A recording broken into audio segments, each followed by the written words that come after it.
Hola, muy buenas noches, los saludamos desde Cartagena y la noticia, la más importante, tiene que ver con Rodolfo Hernández.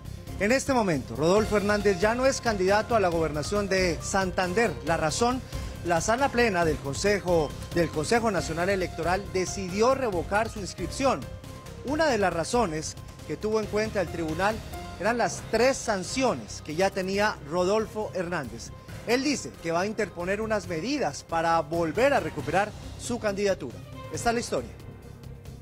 Rodolfo Hernández tuvo un revés en su aspiración a la gobernación de Santander. La sala plena del CNE, que contó con 2 conjueces para destrabar la votación, ordenó tumbar su inscripción como candidato. Las razones son por 3 sanciones de la Procuraduría, una por golpear a un concejal, otra por insultar a un veedor. Yo sé que usted es un lavaculo de la politiquería. No, señor, no sea grosero, no sea grosero. Y la tercera por persecución laboral a un funcionario. Tras conocer esta decisión, el ingeniero anunció que interpondrá recurso de reposición. Quiero expresarle a Santander y a Colombia que seguiré luchando por ustedes hasta el final. Usaré los medios legales que tengo como ciudadano para seguir firme contra la politiquería y los corruptos que se tomaron el sistema, porque esta decisión de revocatoria fue eso, politiquera. Magistrados que están a la orden de partidos contra los que he luchado desde que empecé. Instituciones como la Procuraduría maniatadas por clanes sirviendo a merced para asesinar políticamente a sus contendores. Una posición con la que coincidió quien fue su contendor en la elección por la presidencia de la República.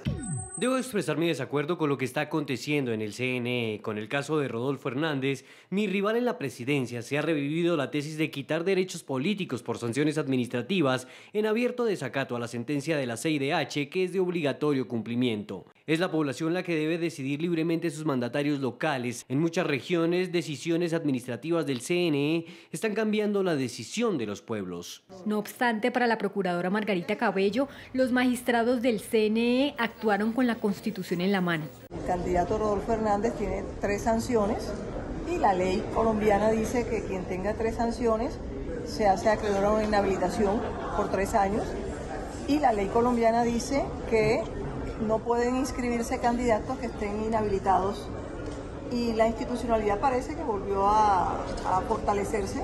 Desde la Liga de Gobernantes Anticorrupción piensan ir más allá de la reposición y acudirán a instancias internacionales.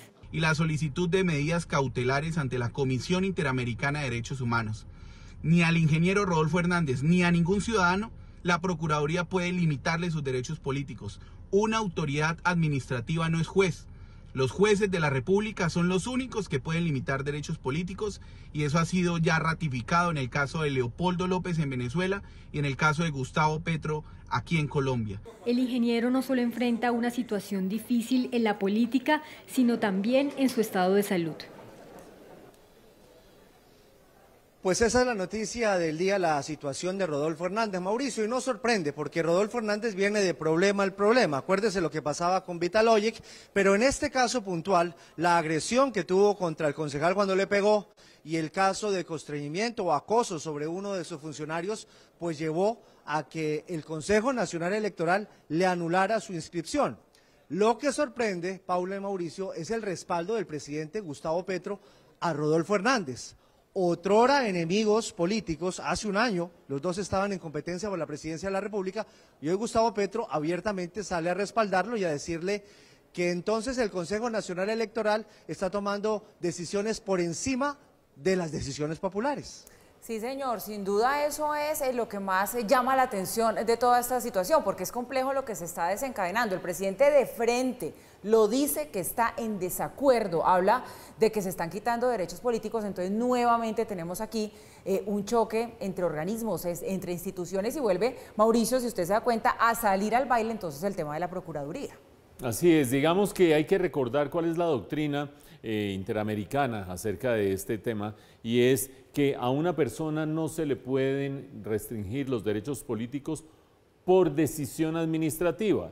Derechos políticos en este caso, ¿cuáles? A elegir y a ser elegido, en concreto a ser elegido, es decir, a participar en política electoral por decisión administrativa, es decir, abarcando la Procuraduría, sino que la única manera de que alguien quede inhabilitado para participar en política es por decisión judicial. Esa es la doctrina de la Corte Interamericana de Derechos Humanos, es la doctrina que invocó en su momento Gustavo Petro cuando el entonces procurador Alejandro Ordóñez lo suspendió y posteriormente lo inhabilitó.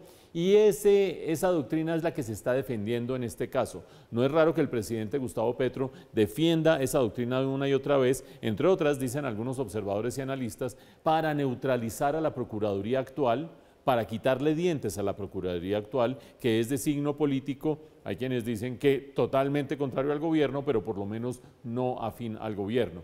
Sin embargo, aunque esa sea la doctrina y Colombia esté adecuando sus instituciones a esa doctrina, porque al ser parte de un acuerdo firmado por Colombia debe convertirse finalmente en norma nacional, no es tan claro que el caso de Rodolfo Hernández se acomode a lo que prescribe esa doctrina. ¿Por qué? Porque en este caso no es la Procuraduría la que dice que Rodolfo Hernández no puede presentarse a las elecciones para gobernador de Santander. Es el Consejo Nacional Electoral con base en decisiones de la Procuraduría, y hasta ahí cualquiera diría, no, son decisiones administrativas, pero basados en la ley. Es decir, la ley es la que dice que alguien sancionado 3 veces termina en este nivel de inhabilidad para presentarse a unas elecciones, en este caso departamentales.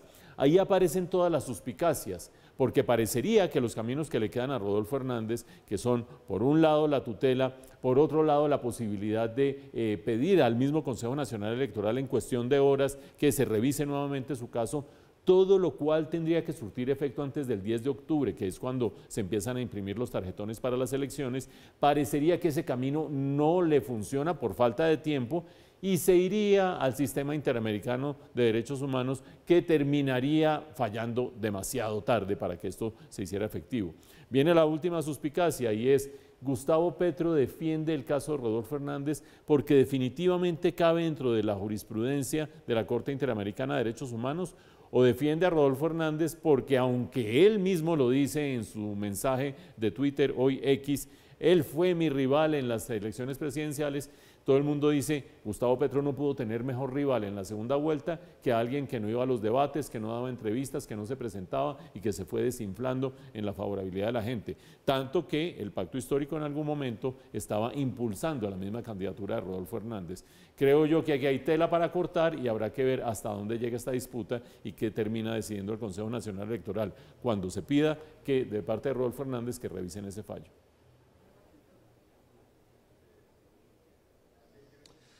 La otra noticia del día tiene que ver con Federico Gutiérrez, candidato a la alcaldía de Medellín, que según las últimas encuestas, según lo que ha revelado Inbamer, tiene una ventaja bastante alta sobre su competidor, el candidato de Daniel Quintero.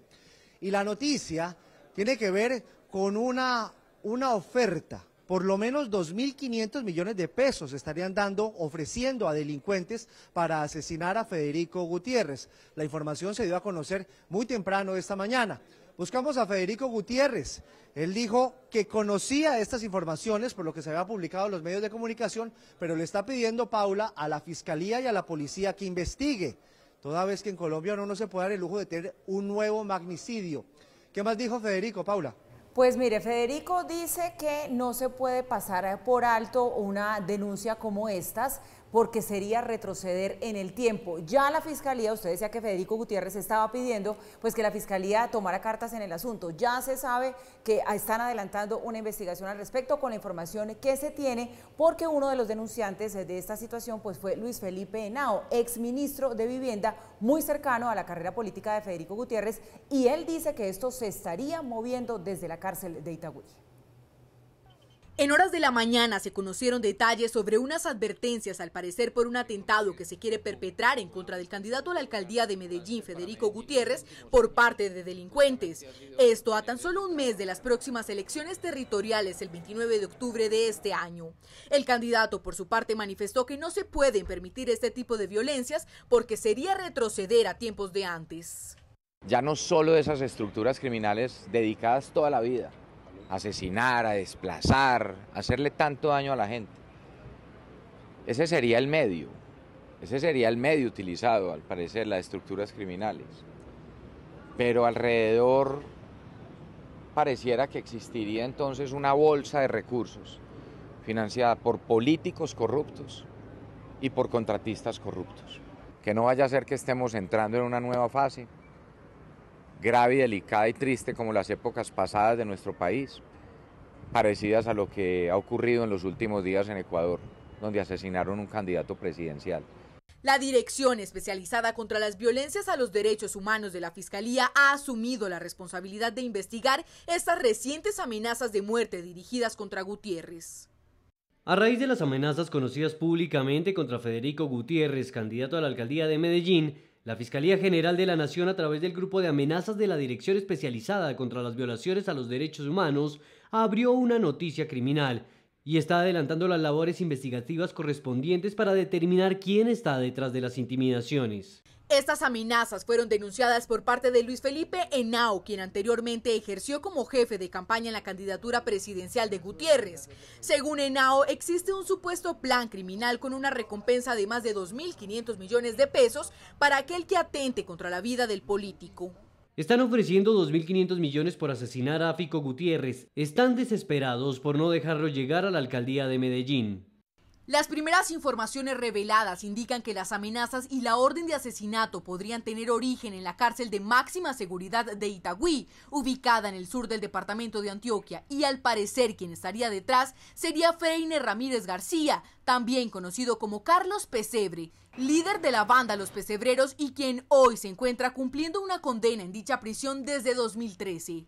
Este individuo, vinculado previamente a la oficina de Envigado, ya habría intentado atentar contra Gutiérrez en el 2017, cuando este último era alcalde de Medellín. Así lo reveló el entonces fiscal general Néstor Humberto Martínez.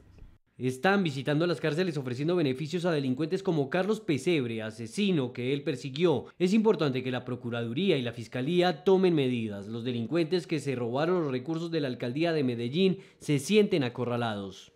Ante esta grave situación, el alcalde de Medellín, Daniel Quintero, se pronunció sobre el presunto plan para atentar contra Gutiérrez. Aseguró que las denuncias de este atentado provenían de su mismo gabinete de trabajo. Urgente, la información del supuesto atentado a Fico proviene de su propia campaña. Sin embargo, afirmó que le solicitó a los comandantes de las fuerzas públicas reforzar la seguridad de todos los candidatos. Para tranquilidad de las personas que se preocuparon por la seguridad de Fico, terminada su alcaldía se le dejaron 16 policías y 2 carros de la UNP. Hoy tiene 30 hombres de protección a su servicio. De todas maneras, he pedido a mi general Acevedo y general Noboa garantizar la seguridad de todos los candidatos. Finalmente, la Policía Nacional de Colombia ha tomado medidas inmediatas para reforzar la seguridad del candidato a la alcaldía de Medellín con el objetivo de garantizar su integridad y la estabilidad en el proceso electoral. La Fiscalía también continúa con la investigación para identificar y llevar ante la justicia a los responsables de estas amenazas.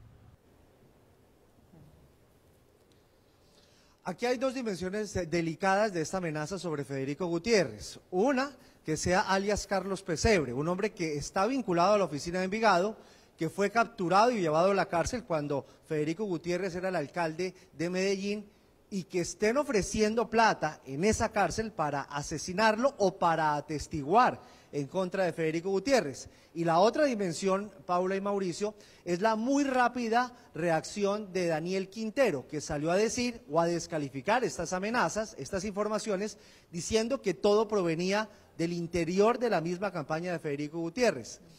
Lo primero, en manos de las autoridades. Pero lo segundo, como lo hablábamos con Daniel Quintero hace 8 días, que lo tuvimos aquí en Redman Noticias, mesura, hay que respirar. Ante unas informaciones tan delicadas como la amenaza de un asesinato, de un magnicidio, no se puede responder en minutos de esa manera. Hay que respirar, hay que tomárselo muy en serio, sobre todo por lo que usted estaba señalando, Giovanni. Mire, cuando uno ve que la denuncia tiene tantos detalles ya, como el nombre de un personaje que al parecer sería la persona a la que le estarían ofreciendo beneficios para que ayude a cometer pues un eventual asesinato, uno dice, aquí hay algo que de verdad hay que mirar con toda la seriedad del caso. Sobre todo, no desestimar, Mauricio, en un país como Colombia, donde sí que sabemos lo que es la violencia contra candidatos. Sin lugar a dudas, sería totalmente irresponsable soslayar, ignorar o menospreciar estas denuncias, Sencillamente porque vienen de la misma campaña, pues a las campañas es donde llegan generalmente o las amenazas o los rumores o cualquier tipo de información relevante cuando se presenta un caso de este estilo.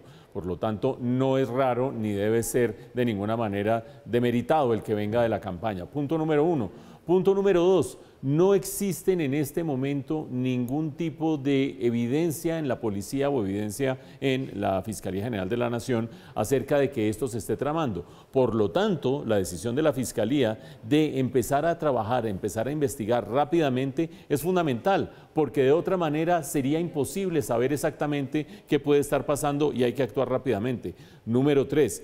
Creo yo y coincido que con Giovanni y con Paula en que la reacción del alcalde Daniel Quintero es totalmente inadecuada. No solamente porque es en primera instancia, porque el segundo mensaje lo modera un poco, pero el primer mensaje es una falta de solidaridad con una figura pública que tiene unas amenazas encima, sino además porque siendo alcalde de la ciudad debe hacer lo que dijo en el segundo mensaje y es garantizar la seguridad de todos los candidatos y está bien que haya recordado cómo es el cuerpo de seguridad o el equipo de seguridad que tiene en este momento Fico Gutiérrez. De cualquier manera, interpretaciones políticas que especulan que esto sería una invención para ganarse el favor de la población cuando Federico Gutiérrez tiene alrededor del 50% de la intención de voto en este momento, es absurdo. Que alguien haga un show y se lo invente cuando tiene 10% y su rival está por encima, pues uno diría, sí, no, es una estrategia política totalmente equivocada, pero algo de razón podrá tener, aunque con una probabilidad de éxito bajita. Pero que alguien que está con 50% de la favorabilidad de voto y su seguidor más importante está por allá 40 puntos por debajo, se invente esto para generar algún tipo de solidaridad o efecto político a su favor, me parece totalmente inadecuado. Creo que el uno a cuidarse, a salir menos a las calles, a estar menos saludando gente por ahí en las esquinas, y el otro, el alcalde de Medellín, como lo hizo en su segundo mensaje, a garantizar la seguridad de todos los candidatos, incluido Federico Gutiérrez, que claramente no es de su simpatía. Pero ¿sabe una cosa, Mauricio, sobre lo que usted acaba de decir? Que Federico suspenda su campaña en la calle, pues no debería ser. Yo creería que el llamado es a las autoridades para que lo cuiden, para que él pueda seguir haciendo su campaña en la calle como debe ser. O si no pasa lo que pasó con Rodolfo en su momento, usted se acordará cuando decidió quedarse en Miami porque tenía miedo, ¿no? Eso es cierto, Giovanni, y creo yo que es importante que cualquier candidato, no solo Federico Gutiérrez, sino cualquier candidato, no se sustraiga del debate público por cuenta de amenazas o por cuenta de presiones, pero también creo, cuando uno lo ve en las calles de Medellín, en las esquinas, en los semáforos, saludando gente aquí y allá, que cuidar a una persona en esas condiciones es muy complicado. Evidentemente, cuando uno ve los lamentables magnicidios, no solo en el vecindario, sino en otros países más distantes, y uno ex post revisa los videos y dice, hombre, a esta persona ¿cómo la sacaban? Sí, tenía los 4 guardaespaldas en 4 esquinas, pero era vulnerable desde un tercer piso, desde un quinto piso, qué sé yo. No vamos a especular mucho sobre esto porque ojalá esto se neutralice rápidamente y se aclare rápidamente, pero verlo saludando gente en las esquinas de Medellín y en los semáforos me parece que por lo menos genera un poquito de inquietud, pero es cierto, retraerse del debate público es lo peor que puede hacer en este momento. Pues si le parece, Mauro, hablemos de las campañas a la alcaldía y arranquemos por Bogotá. Como ustedes saben, en Bogotá existen 2 vueltas, pero la norma manda que si el que gana las elecciones del próximo 29 tiene el 40% de los votos y logra sacar un 10% de ventaja al segundo, ya ganaría en la primera vuelta. Bueno, por lo menos una de esas 2 condiciones ya se está dando en el caso de Carlos Fernando Galán, que según la última encuesta de Inbamer Gallup ya le está sacando 10 puntos al segundo, a Gustavo Bolívar. Veamos cómo van las cuentas.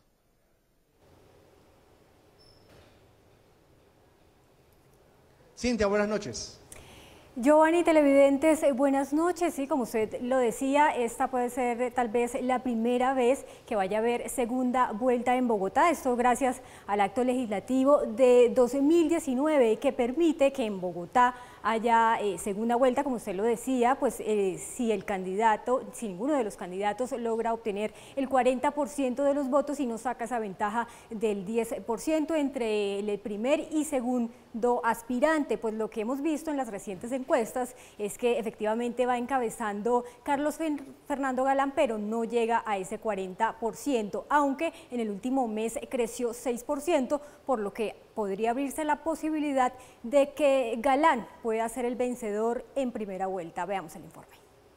A un mes de elecciones en Bogotá, un trío de candidatos consolida su fuga del pelotón de aspirantes. Así lo confirma la más reciente encuesta de Inbamer, en la que lidera la intención de voto Carlos Fernando Galán con un 32,9%, seguido de Gustavo Bolívar con un 22,6% y en tercer lugar aparece Juan Daniel Oviedo con un 20,5%. Con esta fotografía habría segunda vuelta para los corredores. No obstante, en el último mes Galán creció más de 6% en intención de voto y se abre la posibilidad de que haya un vencedor en primera vuelta. Según el Acto Legislativo 03 de 2019, el aspirante que obtenga el 40% de los votos y tenga una ventaja de 10 puntos porcentuales sobre el segundo candidato, ganará las elecciones a la alcaldía de Bogotá en primera vuelta. Si ningún candidato obtiene dicha mayoría, se celebrará una nueva votación que deberá realizarse 3 semanas después y en la que solo participarán los 2 candidatos con mayor votación.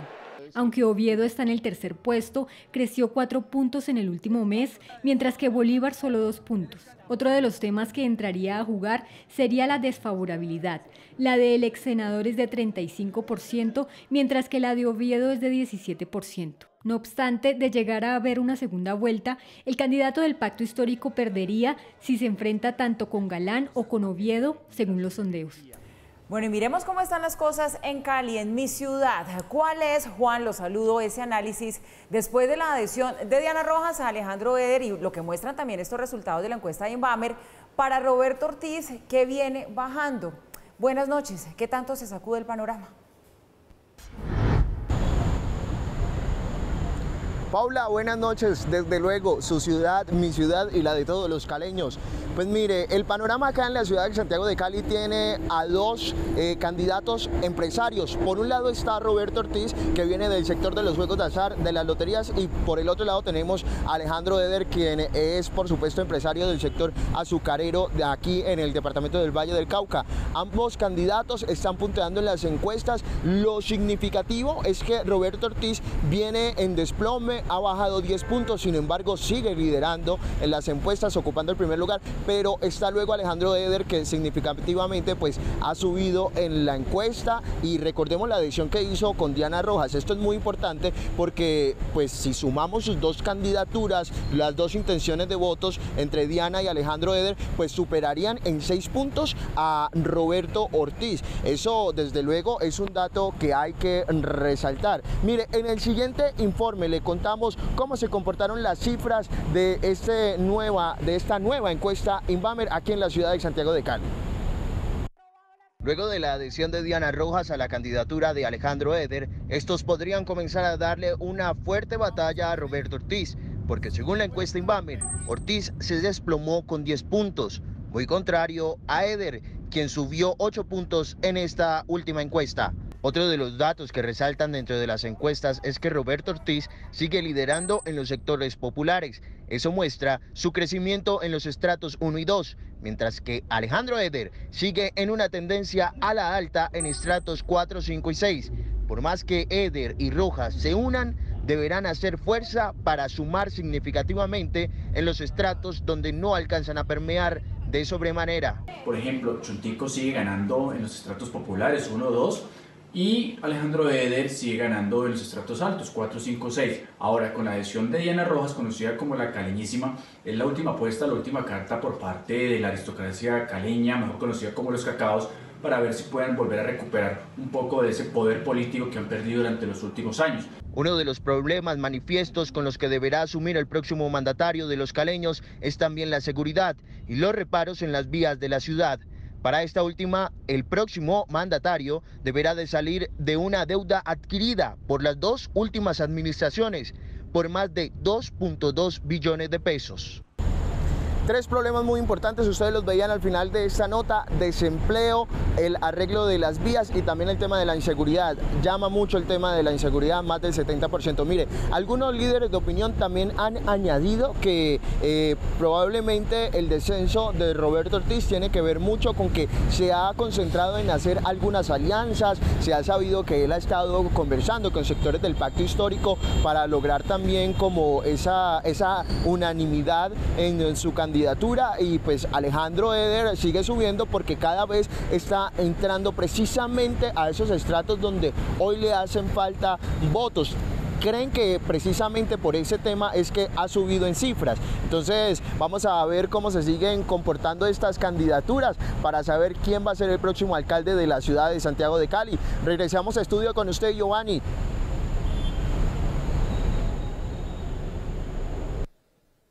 Gracias, Juan. Le recibo desde Cartagena. Bueno, ya revisamos cómo está la situación en Bogotá, cómo está la situación en Cali. Allá hay dos noticias.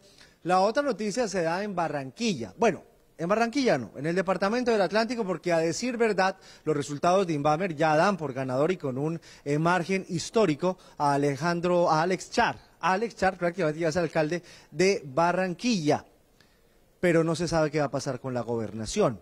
Hoy ya es oficial el apoyo de la Casa Char y de Cambio Radical a Eduardo Verano. Eso puede cambiar la balanza y definirla.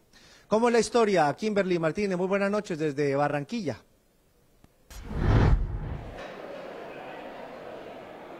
Giovanni, muy buenas noches para usted y los televidentes. Pues en el departamento del Atlántico la situación es que los eventuales ganadores de las próximas elecciones serían a la alcaldía de Barranquilla, Alejandro Char Chalhub, y a la gobernación del Atlántico, Eduardo Verano de la Rosa. Ellos puntean todas las encuestas que se han realizado en el país, pero además de eso, hoy se oficializó esta alianza entre estos dos, entre el Partido Liberal y el Partido Cambio Radical, lo que los daría como eventuales ganadores. El candidato a la alcaldía de Barranquilla, Alex Char, y el partido Cambio Radical anunciaron el apoyo a la candidatura de Eduardo Verano de la Rosa a la gobernación del Atlántico. Esto no significa otra cosa que tenemos el triunfo asegurado, el de Alex y el de Eduardo. En la última encuesta publicada por Invamer, Alejandro Char obtuvo el 84.5% de intención de voto, superando de lejos a Antonio Bohórquez con el 6.2%. Con la alcaldía de Barranquilla virtualmente ganada por Alex Char, se fortalece la candidatura de Eduardo Verano a la gobernación del Atlántico, quien también lidera todas las encuestas por encima del candidato del Pacto Histórico, Alfredo Varela. Así las cosas, se repite la fórmula Char-Verano de 2015. No saben lo importante que ha sido para mí en mi vida política trabajar de la mano de Eduardo Verano de la Rosa. Nunca hubiese ocupado los primeros lugares como el mejor alcalde de Colombia si no hubiese tenido un gobernador como Eduardo Verano de la Rosa.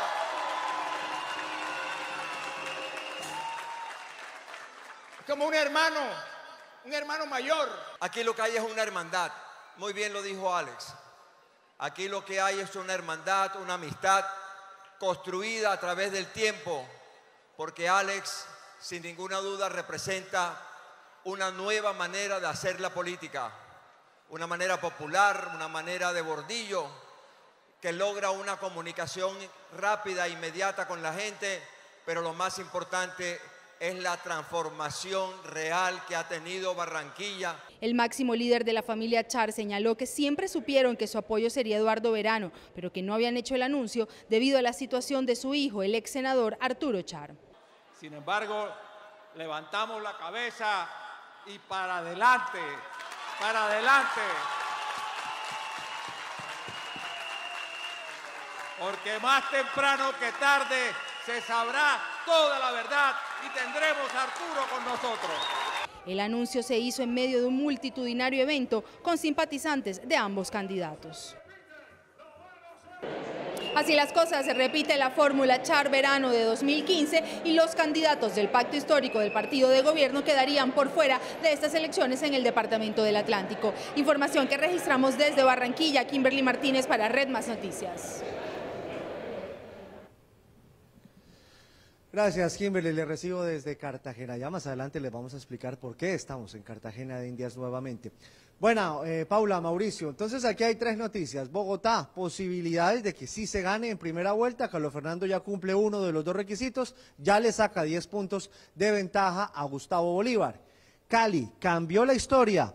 El candidato Ortiz cayó 10 puntos y con la alianza de Eder y de Alejandro Eder y de Diana Rojas podría empatarse la cosa. Ahí es como lo más reñido. Y en Barranquilla, bueno, el tema de Alex Char ya está resuelto, él prácticamente es el alcalde de Barranquilla y con lo de Eduardo Verano se vuelve a la fórmula del 2015. Bastante movido el tema con esta última encuesta. Pues bueno, es que esas son las dinámicas políticas, digamos que siempre lo vemos y a medida ya que se acerca la época de las elecciones, ya de ir a las urnas, pues los candidatos empiezan a ver, miren, no tengo la oportunidad que yo pensaba al principio, pero sí tengo un caudal electoral que le puede interesar al que está acá, empiezan a unir fuerzas y si bien uno no puede dar por sentado que el que se adhiere al otro pues se va a llevar todos esos votos que tenía detrás, sí muchos de sus simpatizantes pues digamos que el guiño que hace esa persona a la que seguían, pues lo terminan como aceptando. O sea que creo que aquí prácticamente se vuelven a configurar, Mauricio, muchas cosas para muchas candidaturas en muchas ciudades y en muchos departamentos. Y para muy poco tiempo que queda, porque estamos a exactamente un mes de las elecciones, y esa proximidad de las elecciones es la que hace mucho más relevante esta evaluación de esta encuesta de Inbamer, por una parte, pero otras encuestas también que están sobre la mesa, pero además de eso, estas especulaciones, estos análisis de los posibles escenarios que se abren. Un mes se pasa muy rápidamente y eso hay que tenerlo presente. Pero entonces vamos a los tres casos que nos ocupan. El primero de ellos, ¿será posible que Carlos Fernando Galán, tomándole ya 10 puntos de ventaja, cuando digo ya no quiero decir que eso sea definitivo, todavía es posible que haya un repunte de parte de Gustavo Bolívar, pero digamos que consolidando su primer lugar, vaya a alcanzar los 40 puntos? Ojo que Inbamer le da 32,9 en este momento, pues habrá un margen de error, etcétera, etcétera. Le falta todavía para llegar a 40 y esa llegada a 40 se podría lograr mediante el voto útil, es decir, que personas que han estado reflexionando, me voy por tal candidato, por tal otro o qué sé yo, digan, bueno, si existe la posibilidad de que Carlos Fernando Galán gane en primera vuelta o que el pacto histórico sea derrotado en primera vuelta, si es que esa es la preferencia de quien estemos hablando, se vaya por allá y se debilite la candidatura de Juan Daniel Oviedo. Sin embargo, tengamos presente, las dos vueltas son justamente para que uno no vote el voto, es decir, para que en la primera vuelta no diga, no, es que entonces voy a hacer el cálculo político. No, el cálculo político se hace en la segunda, en la primera va el voto por quien a uno le gusta. Vamos a ver si le alcanza la gasolina y el impulso para llegar a los 40 puntos. Ciudad de Cali. La gente hace de manera relativamente alegre una suma y suma la favorabilidad de Alejandro Eder, 23,6%, con la de Diana Rojas, 13,1%, después de esta alianza que han hecho en la cual Diana Rojas ha retirado su candidatura para apoyar a Alejandro Eder. De ser así, superarían por unos cuantos puntos a Roberto Ortiz, que estaría 3 o 4 puntos por debajo. Sin embargo, creo yo que ahí también es difícil e inadecuado sumar así de fácil peras con manzanas. ¿Por qué? Porque la candidatura de Diana Rojas ha recogido, por supuesto, un voto que uno podría calificar como de centro derecha o qué sé yo, pero también un voto cívico, una candidatura cívica, una cara fresca, alguien que podrían decir muchos seguidores no son los mismos con las mismas. Obviamente Alejandro Eder está haciendo como su tercera presentación en elecciones regionales y eso quiere decir que es una cara muy conocida, pero no me refiero tanto a eso porque no ha sido elegido.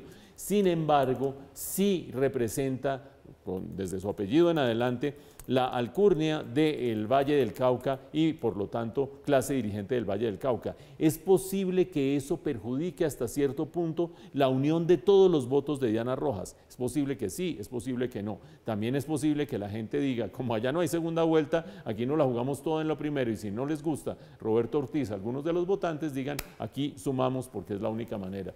Y finalmente, es cierto que Alex Char se ha lanzado con todo y ustedes lo han visto entusiasta apoyando a Eduardo Verano y diciendo frases que son verdaderamente significativas, no son para nada unas frases michicatas cuando él dice yo no habría podido ser el mejor alcalde del país si no hubiera tenido como gobernador a Eduardo Verano. Creo que es un pronunciamiento generoso, Pero hay dos cosas que llaman la atención.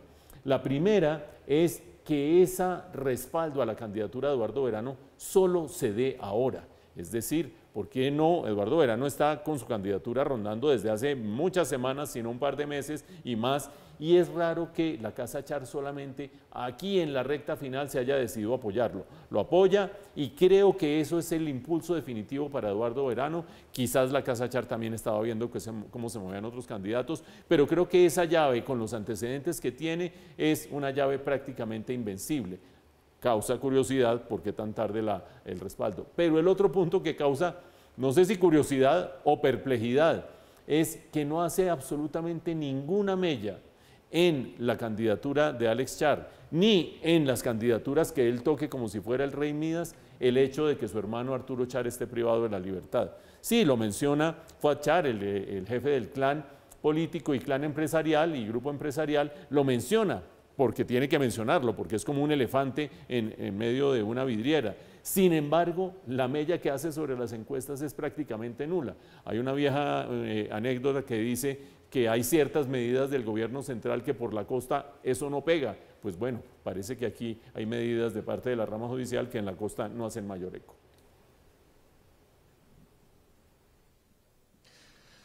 Paula, usted conoce y sabe de la candidatura de Carmen Patricia Caicedo. Ella es la hermana del actual gobernador del Magdalena, de Carlos Caicedo.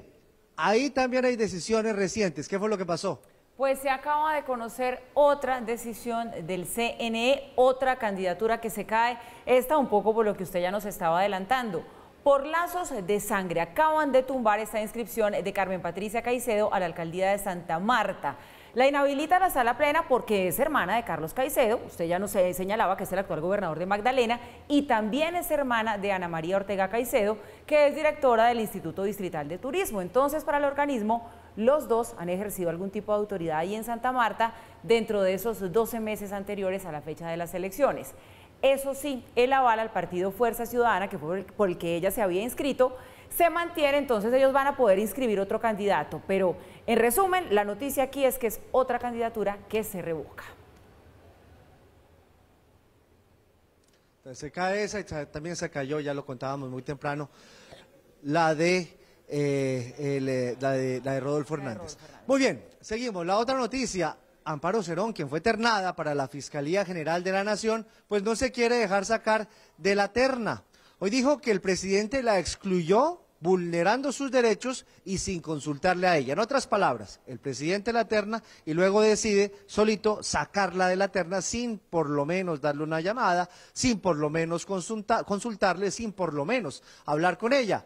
Ante eso, ella dice, tiene todo el derecho de permanecer en la terna y que no se le vulneren los derechos. Esta es la historia.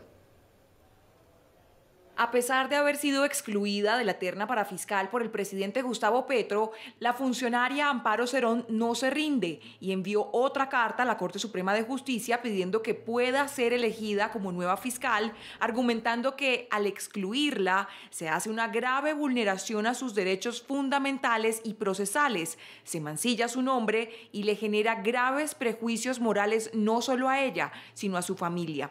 La exclusión de Amparo Cerón de la terna ha desatado una gran controversia sobre si el presidente tiene la facultad de cambiarla sin que la jurista hubiera renunciado o sin consultárselo. Esto dicen los expertos. Es claro, según la Constitución Nacional, que el presidente de la República puede cambiar cuantas veces quiera la terna del fiscal. Mientras no se haya elegido, es su potestad elaborar la terna. La señora Cerón no tiene ningún derecho a permanecer en esa lista. La conformación de esa terna, la confección de esa terna es de exclusividad del presidente de la República. De acuerdo con un concepto de la Sala de Consulta del Consejo de Estado, la elaboración de la terna es una facultad del presidente de la República. Es un acto de postulación revocable, no genera ningún derecho adquirido para los que están postulados en la terna, no se requiere un acto de renuncia.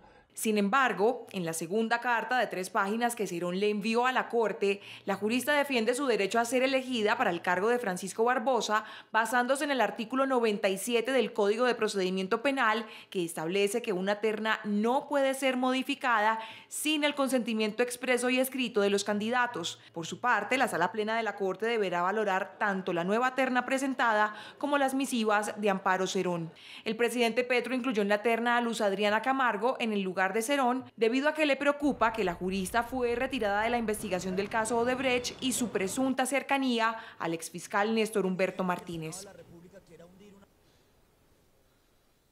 Pues Paula, Mauricio, después de este informe que nos hace Ángela Serrano, pues uno se tiene que pegar a la ley, lo que dice la ley, cómo debe ser. Y el presidente puede cambiar la terna cuando quiera, puede hacer lo que quiera con esa terna. Pero, como dicen por allá en mi tierrita, por lo menos le hubiera dado una llamadita a la señora Cerón, ¿no, Paula?